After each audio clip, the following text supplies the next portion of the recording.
এই জেলের বাচ্চা, তোর কত বড় সাহস! আমি তোর কাছে মাছ দেখতে চাইলাম আর তুই মাছটা ঢেলে ফোনটা নষ্ট করে দিলি। বাবা কি হয়েছে?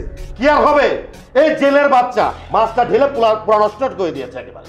এই ছোট লোকের বাচ্চা, জেলের বাচ্চা, তুই এটা কি করছস? হ্যাঁ, এই তুই আমার বাড়ির টাইলসের দাম জানোস কত টাকা? তোর মতো ফকিন্নের কিডনি বেচলে ওই টাইলসের দাম হবে না। একটু আগে বুয়াটা ঘরটা পরিষ্কার করলো, কেমন নোংরা করে ফেলছে দেখছো? চুপ করো। সমস্যা আসলে ওর না, সমস্যা তোমাদের। এসব ছোট লোক বস্তিদেরকে ঘরের মধ্যে কেন ঢুকতে দাও? ওরা তো নুন আনতে পান্তা পুরায়। ওরা কি করে বুঝবে? হ্যাঁ, ওরা কি করে বুঝবে যে বড় লোকদের বাড়িতে সবসময় এইসব টাইলস পরিষ্কার করা থাকে? ওরা তো থাকে বস্তির মধ্যে। শোনো, ওকে আমি এখানে আর 1 মিনিটও দেখতে চাই না। ওর মাছের দামটা ওকে দিয়ে এখান থেকে বিদায় করো। হ্যাঁ, তুমি একদম ঠিক কথা বলছো। এই ছোট লোকের বাচ্চা, তোর মাছের দাম কত? টাকা নিয়ে তাড়াতাড়ি বেরো। দাম? আপনারা যদি আমার মাছের দাম কোটি টাকাও দেন, আমি তারপরেও এই মাছ এই জায়গায় বিক্রি করব না। এই এই কি বললি? 1 কোটি টাকা? তোর এই মাছের দাম তো 1000 টাকা হবে না, আর তুই 1 কোটি টাকা দাম চাচ্ছিস? বাবা, আপনি বুঝতে পারছেন না? ওরা সব সময় ধান্দা নিয়ে ঘোরে, বুঝতে পারেননি? ওরা তো গরিব, ওরা তো ছোট লোক, ফকিন্নি। ওরা কিভাবে এত টাকা পাবে? যখনই এখানে এসে দেখতে পেলো যে এত বড় বাড়ি, এত বড় লোক, তখনই ও ধান্দা করে নিয়েছে। এখান থেকে ও কিছু একটা নিয়ে তো যাবে। তুই কি মনে করেছিস তোর এই 1000 টাকা মাছের দাম তোকে 1 কোটি টাকা দিব? না, যেটা ন্যায্য মূল্য সেটাই পাবি, আর যেটা পাবি এটা নিয়ে এখান থেকে এক্ষুনি বিদায় হ। এই তুমি চুপ করো। এই তোর এই মাছের মধ্যে কি আছে যে 1 কোটি টাকা দিয়ে এই মাছ বিক্রি করবি না? কেন বিক্রি করুম না? এই যে আপনার পাশে যে মাইয়াটা খারাপ রয়েছে, এই মাইয়াটা আমার কে হয় জানেন? আমার ছোট বোন, আমার নিজের ছোট বোন। আমি কল্পনাও করতে পারি নাই যে আমি এই জায়গায় এসে আমার বোনটাকে দেখতে পারবো। এই বোনটার জন্য আমি কি করি নাই। আমি জেলে মাছ ধরা, মাছ বিক্রি করা, এটা আমার কাম। আমি আমার কাম নিয়ে কোনোদিন লজ্জা করি না। আমাকে 2 ভাই বোনরা রেখে আমার বাপ মা যখন মরে যায়, তখন এই বোনটারে আমি অনেক কষ্ট করে মানুষ করছি। সেই ছোট্টবেলা থেকে আমি নিজে খাওয়ার চিন্তা করি নাই। আমার বোনটা কি খাইলো না খাইলো এই চিন্তায় আমি সব সময় থাকছি। আমি নিজে কষ্ট করছি, আমি পরিশ্রম করছি, আমি ওরে পড়াশোনা করাইছি। আমি নিজের দিকে তাকাই নাই। যখন যেই কামটা পাইছি আমি তখন সেই কামটা করছি। শেষমেশ এই মাছের ব্যবসায় এসে যখন আমার একটা ভালো সময় এলো, তখন থেকে আমি এই মাছের ব্যবসা করি। এই মাছের ব্যবসা করে আমি আমার বোনটারে এত বড় করছি। আমার সেই বোন আজকে আমার পরিচয় দিতেছে না। আমারে ছোট লোক, জেলে, এই সব কিছু বলে আমার অপমান করতেছে। আমার কোনো আফসোস থাকতো না যদি আপনারা এই সব কিছু করে আমার অপমান করতেন। আমার কোনো আফসোস থাকতো না। কিন্তু আমার ছোট বোন, যে বোনটারে আমি কোলে পিঠে করে মানুষ করলাম, এই বোনটা আমার পরিচয় লুকাইতেছে। লুকাইব না কেন? এত বড় বাড়িতে থাকে, আমি সামান্য একটা জেলে তার ভাই।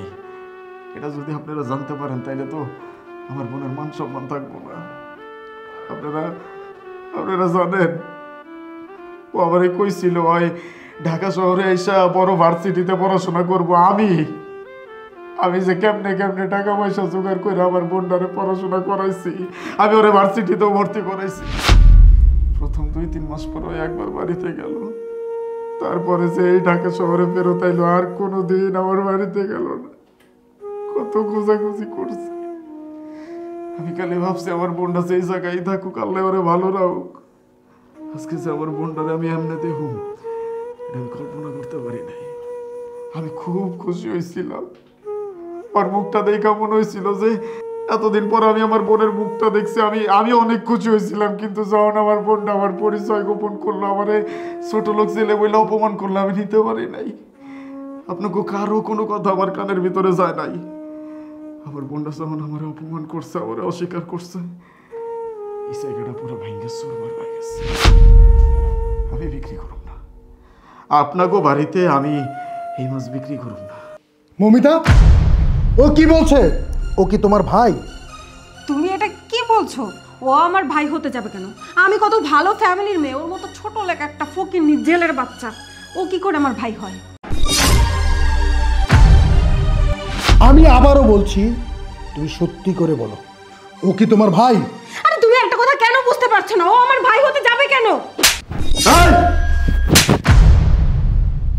তোর কত বড় সাহস, তুই আমার চোখের সামনে আমার বোনের গায়ে হাত তুলছস? এই তোর কলিজাটা কত বড় হইছে রে!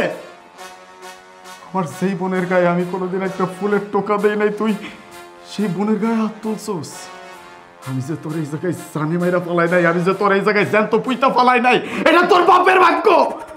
তুই আমার বোনের গায়ে হাত দিস। ভাইয়া, ভাইয়া আমি রিয়েলি সরি ভাইয়া। ভাইয়া আমি ভুল করে ফেলছি। তুমি আমাকে এত ভালোবাসো, ছোটবেলা থেকে এত কষ্ট করে আমাকে মানুষ করছো, যখন যেটা চাইছি তখন সেটা দিছো, আমার কোনো অভাব তুমি অপূর্ণ রাখোনি। কিন্তু তারপরেও তোমাকে না বলে, তোমাকে কষ্ট দিয়ে আমি বাড়ি থেকে চলে এসেছি। আর আজকে এতদিন পর তোমার সাথে দেখা হওয়ার পরেও আমি তোমাকে নিজের ভাই বলে স্বীকার করিনি, আমি তোমাকে অস্বীকার করছি। কিন্তু তারপরেও আমাকে তুমি এতটা ভালোবাসো যে তুমি কিচ্ছু মনে করোনি। একটা মানুষ এতটা ভালো কি করে হয় ভাই, আমাকে বলো তো। আমি তোমাকে কত উল্টো পাল্টা গালিগালাজ করেছি, ছোট লোক বলেছি, ফকিন্নি বলেছি, ছেলের বাচ্চা বলেছি। আমি এটা ভুলে গিয়েছিলাম যে এতদিন যাবত তুমি এই পেশা থেকে এই টাকা ইনকাম করে আমাকে মানুষ করছো, আমাকে পড়াশোনা করাইছো। আর আজকে কিনা আমি তোমাকে এভাবে কষ্ট দিলাম। ভাইয়া আমার দ্বারা অনেক বড় ভুল হয়ে গেছে ভাইয়া। ভাইয়া প্লিজ প্লিজ ভাইয়া তুমি আমাকে মাফ করে দাও, আমি অনেক বড় ভুল করছি ভাইয়া, প্লিজ মাফ করে দাও। থাক, মাফ চাইতে হইব না। আমি মাফ তোরে সেই দিনই করে দিচ্ছি যেদিন তুই আমার মুখে চুটকালি মাখাইয়া আরেকটা ছেলের হাত ধরে চলে আইছিস। আমি জানতাম না রে তুই সংসার করতেছস, তুই বিয়ে করছস। আমি ভাবছি আমার বোনটার কি না কি হয়ে গেছে, আমি পাগলের মতো তোরে খোঁজাখুঁজি করছি। আমি আজকে খুশি আমার বোনটা অন্তত ভালো আছে, সুখে আছে। আমার পরিচয় দেওয়াস নাই, আমার কোনো দরকার নাই। আমি মানুষটা একা থাকতে পারো। আজকের পর থেকে আমি ভাই বুঝে আমার আপন বলতে দুনিয়াতে আর কেউ নাই। আমার বাপ মায়া ছিল, আল্লাহ তাকে নিয়ে গেছে। আর আমার একটা ছোট বোন ছিল যারে আমি হারা ফেলাইছি। আমার জীবনে আর কেউ নাই, আমার কোনো আফসোস নাই। তোমার কাছে আমি হাত জোর করে মাফ চাইতেছি ভাই। আমি না রাগটা কন্ট্রোল করতে পারি নাই। আমার বোনের গায়ে হাত তুলছো তো, আমি তোমার গায়ে হাত তুলে ফেলাইছি। আমারে মাফ করে দিও। আমার এই অপরাধের শাস্তি আমার বোনরে দিও না। আমি যাই, ভালো থাকিস। দাঁড়াও বাবা, তুমি তো আমার আত্মীয়, তুমি এই বাড়ি থেকে কোথাও যেতে পারবে না। আর আমি আমার ভুলটা বুঝতে পেরেছি বাবা, আমি না বুঝে তোমার গায়ে লাথি মেরেছি। তুমি কিছু মনে করো না, তুমি আমার বাড়িতে থাকো। না, আমি কিছু মনে করি নাই। গরিব মানুষ তো, এই ছোট্টবেলা থেকে মানুষের লাথি উষ্টা খায় আমার অভ্যাস আছে। এইবারে আমার জন্য না, আমি কারো আত্মীয় না, আমার এই দুনিয়াতে কেউ নাই। সিসি ম্যাডাম, আপনি এত খারাপ? আপনার আমি এত ভালো মনে করতাম, এত ভালো মনের একটা মানুষ মনে করতাম।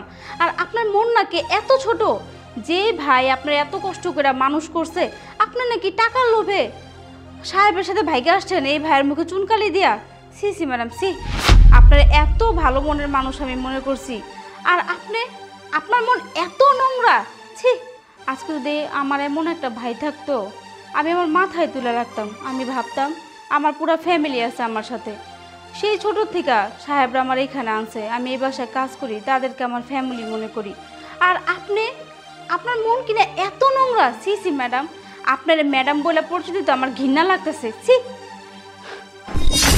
শিবু, তুই বিয়ে করে যে একবার অন্যায় করেছিস সেটা আমি কিছু মনে করিনি, কিন্তু তোর বউ যে অন্যায় করেছে সেটা আমি মেনে নিতে পারবো না। তোর বউ এই বাড়ি থেকে এখন চলে যাবে। তোর বউ তার ভাইকে যদি মেনে নিতে পারে, এই বাড়িতে আসতে পারে, তখনই আমি মেনে নিব। হ্যাঁ বাবা, তুমি একদম ঠিক কথা বলছো। মমিতা, তুমি যেদিন তোমার ভাইকে নিয়ে বাড়িতে আসতে পারবে সেদিন আমার এই বাড়িতে ঢুকবে। সেই পর্যন্ত তোমার এই বাড়িতে কোনো জায়গা নেই, বের হয়ে যাও। যা বলছি। হ্যাঁ, আমি চলে যাচ্ছি। আসলে আমি যে অন্যায় করছি, এই অন্যায়ের কোনো মাপ হয় না। আমি আমার ফ্রেস্তার মতো ভাইকে অস্বীকার করেছি। ভাইয়ের সব স্মৃতি আমি ভুলে গিয়েছিলাম, এই টাকা পয়সা সব কিছুকে। আমি আসলে পাপী, আমার কোথাও ঠাঁই হওয়া উচিত না বাবা। আমি চলে